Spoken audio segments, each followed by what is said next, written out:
de la cérémonie d'ouverture. Et demain, les travaux pourront se poursuivre selon le chronogramme qui va être arrêté. Monsieur le Président de l'Assemblée nationale, Monsieur le Premier ministre, Madame la Présidente du Haut Conseil des collectivités territoriales, Monsieur le Président du Conseil économique, social et environnemental, Monsieur le Haut représentant du chef de l'État, Mesdames, Messieurs les ministres d'État, Mesdames et Messieurs les ministres, honorables députés, hauts conseillers et conseillers économiques,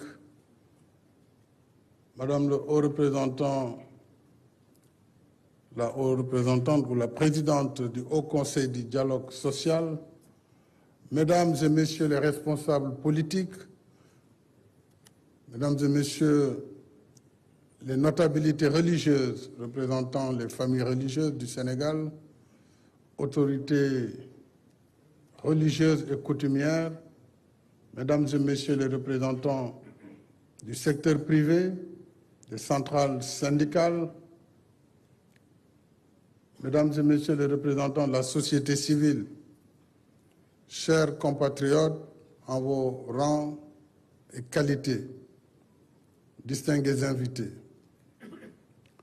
je tiens à vous remercier sincèrement pour le temps et les efforts que vous consacrez à ce rendez-vous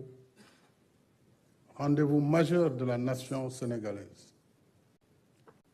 Notre pays est confronté depuis quelque temps à une situation inédite, lourde de menaces sur la paix, la sécurité, la stabilité et le bien-être de la nation.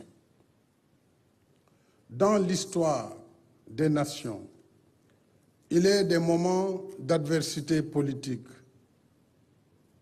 auxquels il faut savoir mettre un terme par le dialogue et le consensus pour l'intérêt supérieur de la nation qui transcende les intérêts particuliers et partisans, sous peine d'aller vers des lendemains incertains.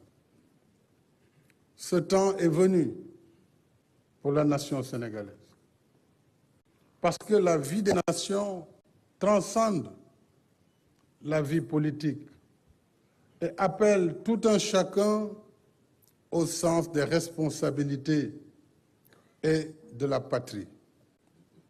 C'est pourquoi je voudrais, à l'entame de mon propos, vous réaffirmer ici que le président de la République que je suis n'a aucun agenda personnel. Je tiens à réaffirmer de façon claire et nette que le 2 avril prochain marquera la fin de mon mandat et la fin de ma mission à la tête du Sénégal. Je l'avais dit et je le maintiens.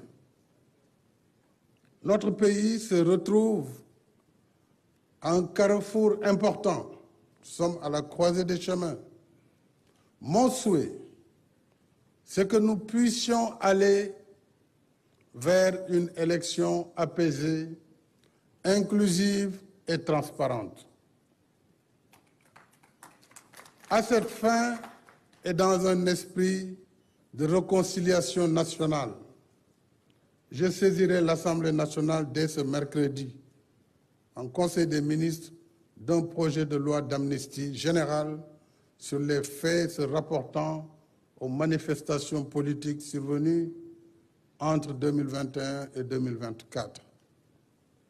Je souhaite, au-delà du souci légitime de justice et de redevabilité, que l'amnistie et le pardon, par leur vertu salutaire pour la nation, nous aident à surmonter ces moments difficiles afin que notre cher pays se réconcilie avec lui-même en remettant toutes ses forces vives autour de l'essentiel, c'est-à-dire la sauvegarde de notre unité nationale, toutes sensibilités confondues, et la préservation de l'état de droit et de la République.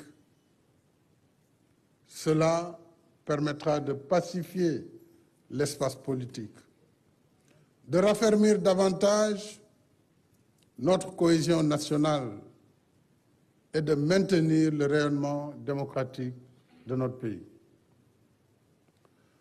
Mesdames et Messieurs, j'ai convoqué ce dialogue national dans cet esprit, conformément à mon message du 3 février dernier. C'est le sens des échanges que j'ai eus depuis ce matin, avant cette présente cérémonie. En effet, j'ai rencontré ce matin les candidats validés. 2 ont répondu à mon invitation, le Premier ministre Mohamed Boun Abdallah Dionne et le Premier ministre Amadou Ba. J'ai reçu les candidats dits spoliés de leur parrainage et les candidats recalés à travers 2 collectifs pour échanger avec eux avant nos assises. Alors, toutes les démocraties, même celles censées être les plus vieilles, ont leurs moments de fragilité, parfois ponctués de violence. Nous le savons tous, et je n'ai nul besoin de donner des exemples.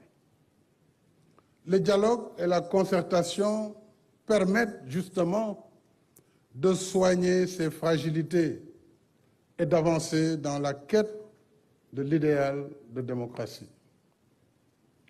C'est ce que j'ai toujours choisi. Par le dialogue sincère, notre démocratie se renforcera.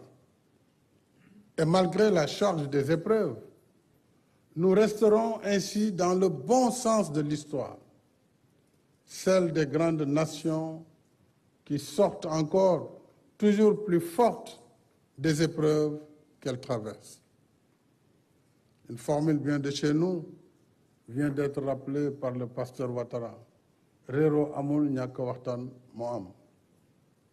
Sans revenir sur les péripéties du report du scrutin présidentiel, je rappelle qu'en prenant acte de la décision du Conseil constitutionnel qui s'inscrit dans le cadre des mécanismes normaux de la démocratie et de l'état de droit, j'ai indiqué ma volonté de faire appliquer la dite décision pour que le scrutin soit tenu dans les meilleurs délais.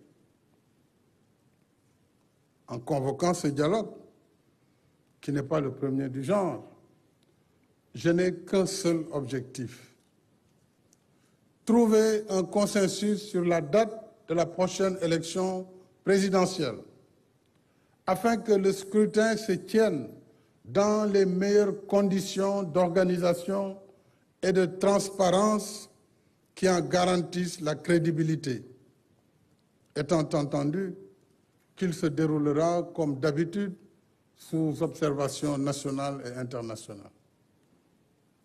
Je demeure convaincu que le peuple sénégalais, fort de son génie et de son attachement à la démocratie et à l'état de droit, trouvera à travers ce dialogue, à travers les ressorts de notre société, les mécanismes appropriés pour garantir la continuité de l'État.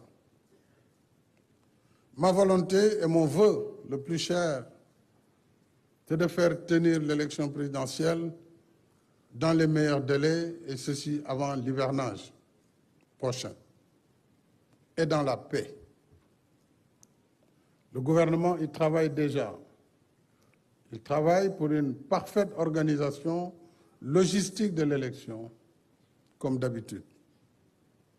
Alors, mes chers compatriotes, dialoguons, restons sereins, responsables, pragmatiques et efficaces.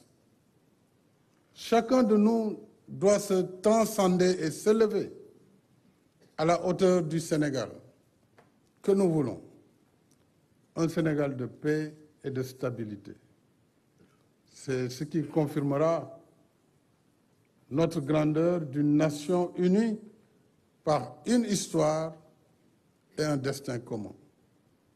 Ce temps du sursaut et du dépassement devrait aussi consacrer le pardon, l'oubli et la réconciliation pour la paix indispensable à la cohésion nationale et à la poursuite de nos efforts de développement. Je ne saurais clore mon propos introductif sans remercier le peuple sénégalais pour sa confiance renouvelée durant ces 12 dernières années. Je salue la maturité de notre peuple, sa sagesse et son attachement à un Sénégal démocratique et émergent. Comme je me plais toujours à dire, nous sommes parce que le Sénégal est. En restant attentif à vos préoccupations et propositions, je déclare ouvert le dialogue national. Vive le Sénégal et vive la République.